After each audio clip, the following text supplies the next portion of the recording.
الحمدللہ والصلاة والسلام علی رسول اللہ اما بعد فاعوذ باللہ من الشیطان الرجیم بسم اللہ الرحمن الرحیم وما كنت تتلو من قبلہ من کتاب ولا تخطہ بیمینک۔ اللہ قرآن کے اندر فرما رہے ہیں کہ نزول قرآن سے پہلے حضور علیہ الصلاۃ والسلام کتاب نہ پڑھنا جانتے تھے اور نہ ہی سیدھے ہاتھ سے لکھ سکتے تھے۔ دیکھو جیسے رسول اللہ صلی اللہ علیہ وسلم کی ساری چیزوں پر ایمان لانا ضروری ہے، ایسے معجزات رسول پر بھی ایمان لانا ضروری ہے، اور معجزات رسول پر وہی بندہ ایمان لاتا ہے جو عقل کی بنیاد پر معجزات کو نہیں پرکھتا۔ اب ایک بندہ عقل کی بنیاد پر پرکھے گا معجزات کو تو وہ کیا کہے گا کہ رسول اللہ صلی اللہ علیہ وسلم کے انگلیوں سے پانی جاری ہو گیا، پانی کا چشمہ پھوٹ پڑا، اب یہ رسول اللہ کا معجزہ ہے۔ اب عقل کی بنیاد پر پرکھنے والا جو معجزات کو یہی کہتے ہیں کہ یہ نعوذ باللہ من گھڑت ہے، یہ کیسے ہو سکتا ہے انگلیوں سے پانی نکلنا شروع ہو جائے۔ اور ایسے ہی رسول اللہ صلی اللہ علیہ وسلم کا معجزہ ہے کہ درختوں کا آ کر سلام کرنا، دے کر زمین کو چیرتے ہوئے آ کر رسول اللہ کی زیارت کرنا جہاں آپ آرام فرما رہے ہیں، یہ رسول اللہ کا معجزہ ہے۔ اور ایسے ہی حضور علیہ الصلوۃ والسلام کا معجزہ ہے کہ خندق کے موقع کے اوپر جابر رضی اللہ تعالیٰ کے گھر سالن تیار تھا، اب وہ ایک ہنڈیا تھوڑا سا سالن پکا ہوا بکری کے گوشت کا 1000 بندہ کھا کر چلا گیا، سالن ویسے کا ویسا پڑا ہوا ہے۔ اب یہ رسول اللہ صلی اللہ علیہ وسلم کا معجزہ اور برکات ہے۔ اب ان معجزات کو وہی انکار کرتا ہے جو عقل کی بنیاد پر دین کو پرکھتا ہے۔ ایسے جیسے ان معجزات پر ایمان لانا ضروری ہے، ایسے ہی رسول اللہ صلی اللہ علیہ وسلم کا ایک معجزہ یہ بھی ہے کہ آقا کریم علیہ الصلوۃ والسلام امی تھے۔ اب امی کا کیا مطلب ہے؟ امی کا مطلب یہ ہے کہ رسول اللہ صلی اللہ علیہ وسلم خود لکھنا پڑھنا نہیں جانتے تھے، یعنی جو علوم ظاہری ہیں دنیاوی حضور علیہ الصلوۃ والسلام لکھنا پڑھنا نہیں جانتے تھے، لیکن قرآنی علوم جو آسمانی تھے حضور علیہ الصلوۃ والسلام کے بعد تو کسی کے پاس وہ علوم نہیں ہے۔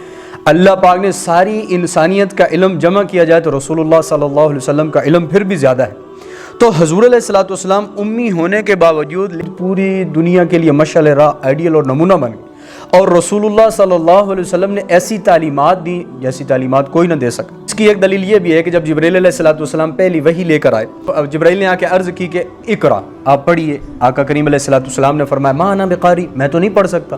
انہوں نے پھر کہا اقرا، آپ نے فرمایا ما انا بقاری، میں تو نہیں پڑھ سکتا۔ یعنی رسول اللہ صلی اللہ علیہ وسلم اس بات کو فرما رہے ہیں کہ مجھے پڑھنا نہیں آتا، میں کیسے پڑھوں؟ تو جبرائیل علیہ الصلوۃ والسلام نے آپ کو وہ اپنی باہوں میں لے کر تھوڑا سا بھینچا اور اب پھر عرض کی یا رسول اللہ اقرا، اب پڑھیے۔ تو رسول اللہ صلی اللہ علیہ وسلم نے پھر فرمایا ما انا بقاری۔ حدیبیہ کے موقع پر رسول اللہ صلی اللہ علیہ وسلم نے جب صلح کی شرائط حضرت علی لکھنے والے تھے، اب صلح نامہ آیا گیا، اس کی شرائط لکھنی شروع ہو گئی۔ بسم اللہ الرحمن الرحیم، من جانب کس کی طرف ہے؟ محمد رسول اللہ۔ مشرکین مکہ نے کہا کہ رسول اللہ پہ ہی تو سارا ہمارا جھگڑا ہے کہ ہم آپ کو نبی نہیں مانتے، اگر ہم آپ کو نبی مانتے تو ہم آپ کا اتباع کرتے، ہم آپ کے نقش قدم پر چلتے، تو لہٰذا آپ اس کو کاٹ دیجیے۔ آپ نے فرمایا علی اس کو کاٹ دو۔ علی رضی اللہ تعالیٰ نے عرض کی یا رسول اللہ میں تو نہیں کاٹ سکتا، میری گنجائش نہیں، ہمت نہیں کہ میں آپ کا نام کاٹوں۔ تو پھر حضور علیہ الصلوۃ والسلام نے فرمایا دکھاؤ مجھے کہاں لکھا ہوا ہے۔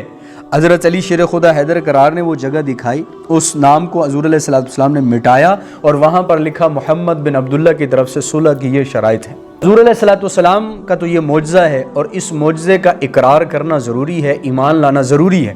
اب اس معجزے کو بنیاد بنا کر مفتی طارق مسعود صاحب کو بلا وجہ پروپوگنڈے کا شکار کیا جا رہا ہے۔ اب مفتی صاحب کا یہ ایک اور وضاحتی بیان آپ سماعت فرمائیں اور پھر اگلی گفتگو میں عرض کرتا ہوں کہ اگر کسی کو یہ میرے لفظ سے یہ لگا ہے کہ میں نے سید الانبیاء صلی اللہ علیہ وسلم کی توہین کی ہے تو میں اس سے بھی معذرت چاہتا ہوں، اور میرا عقیدہ یہ ہے کہ میں یہ سعادت سمجھتا ہوں کہ ناموس رسالت پر اگر میری موت واقع ہو جائے تو میں سمجھتا ہوں اس سے بڑی کوئی دنیا میں کامیابی نہیں ہے۔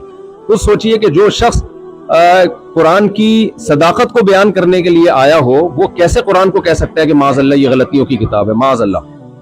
میرا کلپ آپ سن سکتے ہیں۔ دوسری بات، نبی صلی اللہ علیہ وسلم کی شان کے لحاظ سے جو میں نے یہ بات کہی کہ آپ صلی اللہ علیہ وسلم لکھنا پڑھنا نہیں جانتے، ہمارے نبی کے بارے میں پوری امت کا اجماع ہے، بھائی نہ لکھنا جانتے تھے اور نہ پڑھنا جانتے۔ میں نے ہرگز آپ کو ان پڑھ کا لفظ آپ کے لیے استعمال نہیں کیا، یہ توہین کا لفظ سمجھتا ہوں میں۔ میری طرف کسی نے منسوب کیا کہ میں نے یہ کہا ہے کہ میں نے نبی کو معاذ اللہ ان پڑھ کہا ہے، ہرگز نہیں۔ میں نے کہا آپ صلی اللہ علیہ وسلم لکھنا پڑھنا نہیں جانتے، یہ لفظ امی کا ترجمہ ہے، اور یہ بھی نبی صلی اللہ علیہ وسلم کی شان میں بیان کیا ہے۔ مقصد یہ ہے کہ آپ صلی اللہ علیہ وسلم جو لکھنا پڑھنا نہیں جانتے پھر بھی تمام علوم کے حامل ہیں، کیونکہ آپ نے براہ راست اللہ سے علم لیا ہے، اور اللہ کے بعد میرا عقیدہ ہے کہ آپ صلی اللہ علیہ وسلم سے بڑا علم والا اس کائنات میں اللہ نے پیدا نہیں کیا۔ تو آپ لکھنا پڑھنا نہ جاننے کے باوجود ساری دنیا کو آپ نے پڑھایا ہے،